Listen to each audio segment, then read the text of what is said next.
Shana Tova. Happy New Year. How great it is to be together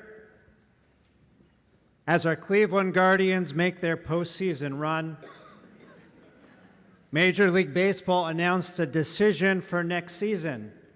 They are banning what is called the shift. It's a defensive strategy to protect the bases. Our high holidays, though, are grounded in the belief that shift happens. I said it okay. Shift happens. We'll have to check the videotape after. We believe that we have the ability to change for the better, not just at the corner of Carnegie and Ontario, but in all aspects of life. That we can dream, we can aspire, we can reach high, that hope springs eternal. We learn the ability to shift and the capacity to dream from the shofar, which we just heard. Tekiah, Shivarim Teruah, Tekiah. Did you hear the shofar notes? I mean, did you really hear the shofar notes? What did the shofar say to you this Rosh Hashanah? The blessing that was recited at the first blowing, Lishmoa Kol Shofar, says we are instructed to listen to the call, the sound of the shofar. The rabbis believe when the shofar is blown, it calls out a different message to each and every one of us, telling us exactly what we need to hear, what guidance we need right at this moment. I want to share with you what I heard when I heard the shofar call to me. The shofar asked me, where did you come from and where are you going? Da me'ayin bata ula'an ata holech. Where did you come from and where are you going? These are the questions that Pirkei Avot, Ethics of the Sages, ask us to ponder each day, most especially on the high holidays. And there Pirkei Avot adds a third question. V'lifnei mi atid litain di v'chashbon. Know before whom you will be judged. In our family, we have a student driver. The first thing we do when we even turn on the car is adjust the mirrors and practice blowing the horn. The mirrors allow us to see behind us, where we are coming from, while still looking forward. Know where you came from and where you are going.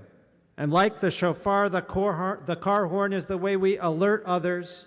It's our warning call, our wake-up call sometimes when he's in the car and he's waiting for me. It shakes us out of our complacency. It helps reorient us, return us home to center and refocus. And the last thing we do before we start moving is we shift. We shift those gears into drive. Every time I hand over the keys to our son with his temporary license, before he pulls out of the driveway, I ask him one question. Where are we going? We don't simply take the road, drive aimlessly to complete his required 50 hours of driving practice. Every moment, every drive, we have a specific destination. Our path is laid out. It's essential to know if we are on course. And that's really our message today.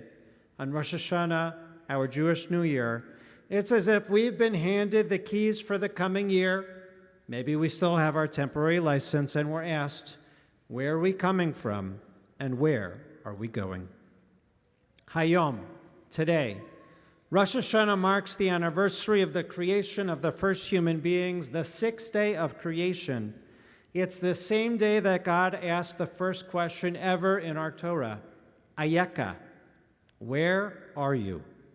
The truth is that God knew exactly where Adam and Eve were at that moment. They were in the Garden of Eden, but they had just eaten from the forbidden tree of knowledge, and what God really meant when God said, Ayeka, where are you, was, where are you going with your life? When I hand you the keys, where are you going to drive? What choices will guide you? Will you take ownership of your actions, your wrongs? Will you make amends? Will you begin the shift to change and repair your mistakes? Will you recommit to the highest values and be open to dream big? The shofar speaks to us both individually and communally. The blasts reverberate in our own souls and within this sacred sanctuary, stirring us, perhaps shaking us to our core, and hopefully also elevating us. The truth is that our congregation has suffered trauma this year, this spring. We're not the same shul we were just a year ago. That trauma has reverberated, affected each of us in its own way. And yet we are stronger and more committed, resilient with a new energy, a new focus on wellness, mindfulness, mental and physical health, on our souls, on learning, on well-being, on strengthening connections and building a better sense of belonging. And we are incredibly grateful that Cantor Shipman could return home to lead our services for our holidays, to join myself, Cantor Rosenbaum, Rabbi Foster, and our guest Rabbi Rafi Cohn. We all know that this has been a difficult year for many. Some have experienced loss, some significant health challenges. Our world has only gotten more complicated, more divisive. There's a war raging in Ukraine, increased anti-Semitism in the world when a rabbi was held hostage during services in Colleyville, Texas this year. Missiles continue to rain down in Israel this summer, unnerving financial crises, and thankfully the return after nearly 2 years of isolation. And yet, we have extreme gratitude for this amazing, resilient community. We are moving stronger. We are moving forward stronger than ever. Know where you are coming from, know where you are going, and that you will be judged. That's what the shofar tells us. That's what we are asked each and every moment. The truth is we are a hopeful people, like Cleveland baseball fans. We understand that our brokenness makes us more whole, just like the progression of the shofar blasts. We begin first with the tekiyah, a whole note, then the broken shvarim, the shattering truah, and finally back to tekiyah's wholeness with a new and even stronger gedolah. We're mindful of where we came from, our family, our tradition, our legacy, and yet we are focused forward on today and better tomorrow, excited for where we're going. Dr. Erica Brown teaches that Judaism is not simply about a journey, but it's that every journey needs a destination. Without a destination point, there is no commitment, there is no goal. In the book Switch by Chip and Dan Heath, they describe the process of envisioning destination postcards, that in order to get somewhere successfully, somewhere new, to the next level, the 2.0 version of ourselves, we have to visualize a new reality, one that requires a bit of imagination, and that knowing with a little bit of koyach, a little bit of hard work, we can get there. For our ancestors, Abraham and Sarah, when God first said the words lech lecha, go forth yourself, that journey had a destination postcard. God set out the journey for them. Their destination was Eretz Yisrael, the land of Israel. The secret, though, of God's instruction, lech lecha, a double word, meant that Abraham and Sarah were not only supposed to travel across desert plains, but that they also took an internal journey, perfecting themselves inside, their character traits, strengthening their resolve, rededicating themselves to lives of kindness, of chesed, and righteousness. Perhaps that is our model today when we envision where we want to go personally this year with our personal destination postcard. Maybe you're writing it right now, not to Hawaii or to Aruba, but what kind of person, what kind of place do we want to be in this coming year? What do we need to shift? What do we need to change? What values do we need to strengthen? What commitments must we take on? Who must we apologize to? Where can we get involved and make the biggest impact on our community and our world so we know where we are really going? Perhaps the best example of a community destination postcard is this quote from Theodore Herzl, Im tirtzu ein zo agada. If you will it, it is no dream. And if you don't, then only a dream, it will stay. Exactly 125 years ago in Basel, Switzerland, Theodor Herzl gathered the first Zionist World Congress. Like so many others who dreamed of Israel's return, a Jewish homeland restored, the most incredible destination point, that meeting, arranged by Theodor Herzl, prompted in part the beginning of the birth of the modern state of Israel, a 50-year journey when in 1948 our dreams came true. And we are very excited that we in our own congregation are planning incredible 75th celebrations for Israel's birthday.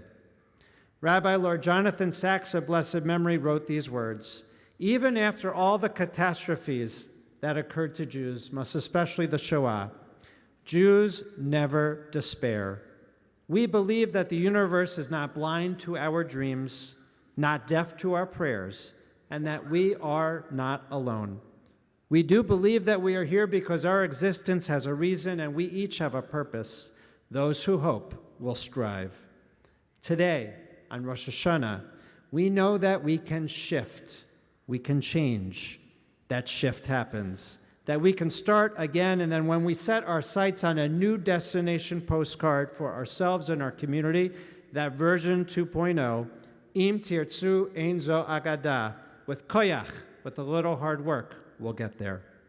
Dara Horn, the author of People Love Dead Jews, Reports from a Haunted Present, wrote this: "You never know yourself and what powers lies inside you. The act of aspiration is a truly Jewish act. We are taught as Jews that the world is something that we need to change. We should dream big just like our ancestors did. So why not? Why not change, undo the bad, and do the things that were thought to be impossible?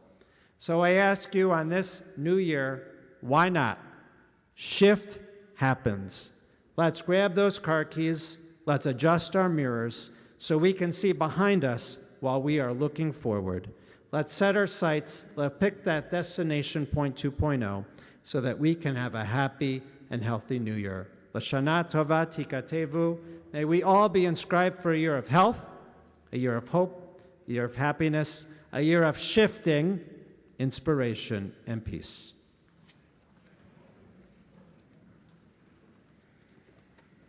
We'll rise now for Aleinu Hagadol.